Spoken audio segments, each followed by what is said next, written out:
Hi guys, welcome to Robin Hood Diaries today. Thank you for joining me as always. You're the highlight of my day some days, you can imagine lately, right? So, I'm going to try, like I always say, to keep this as brief as I can, to put it into the few minute segments, but you guys were talking about Troy Donahue, okay? So if you're not familiar with Troy Donahue, Google Troy Donahue or Tab Hunter. I'm not saying it's interchangeable, but same appeal, same period, and same personal circumstances, allegedly, whatever that means. Anyway, so I had this opportunity to, like I said, be interviewed guest at a place with Troy Donahue. Okay, so it was at this restaurant. Ironically, this is a restaurant that I went to one time in full drag, very racy, tacky drag, like I was accustomed to. And this was the restaurant years later, same restaurant, believe it or not. But then in LA, sometimes it happens, like Chinese restaurants, been there for 30 years or whatever,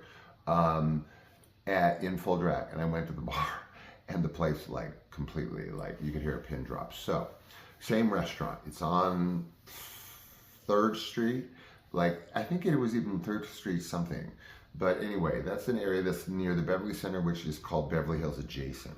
Okay, so all I remember is my dad had his finger on the pulse of but most, or anything within range of any kind of publicity. If he couldn't work and I'm not saying this like in a, really, I don't know, kind of mercenary way. He just was a little addicted to publicity if he could get it, like more than a little. Like I said, not in any kind of crazy way, but he was definitely, he lusted after publicity. So whenever there was an opportunity, he knew people. He knew, of course, all the people that he knew from all my stories, but he also knew like television-y people. This was cable. Partially because, not really, but my sister's context then kind of opened up. But he had a lot of old friends. So somehow he knew this guy who just blindly called him, as, an actress would call and say, what actor can she go with to this premiere? Because he had a lot of students. Remember, my dad's teaching at this time. He did a lot of teaching in his later career. So he has this person at this restaurant. Of course, I have no idea where I'm going because the drag was later, but same place. And again, it's like this opening for publicity. And we did this like whenever he heard about something.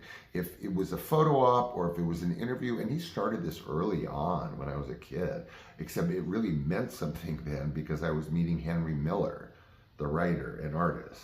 And, so he would blindly bring me to things, but it was more sort of an enrichment or something cultural, not publicity. But he got really addicted to publicity when, television stuff started happening.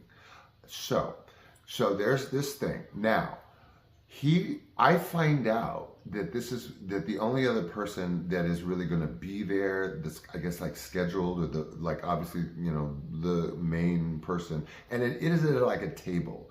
How they'll put something in the back, kind of like podcasts now, very much actually.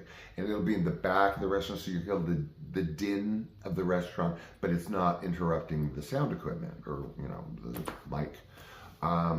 So I knew going into it as Troy Donahue. Again, I have this little disaster that's going to happen, so bear with me here. So because of this disaster thingy, I'm so torn. I mean, of course, it's Troy Donahue. Who gets an opportunity to be on any kind of panel, even if it's a table in a restaurant, with Troy Donahue? Not that I did it so that I could tell you today, but who knows? Here I am telling you. I didn't even tell my husband I met Troy Donahue until yesterday. Not that he cares, an iota. God love him. So I'm torn. Okay. So heading to the restaurant for this cable interview, like I said, it's kind of like would be a modern day podcast. And it is focused on, again, the contact through my dad was, I don't want to say it was like any celebrity he could get, but it was like focused on Troy Donahue on that night in the restaurant. It was scheduled, of course, because there was a camera, like a video camera and, mics and whatever. But my dad, again, being so addicted to publicity, as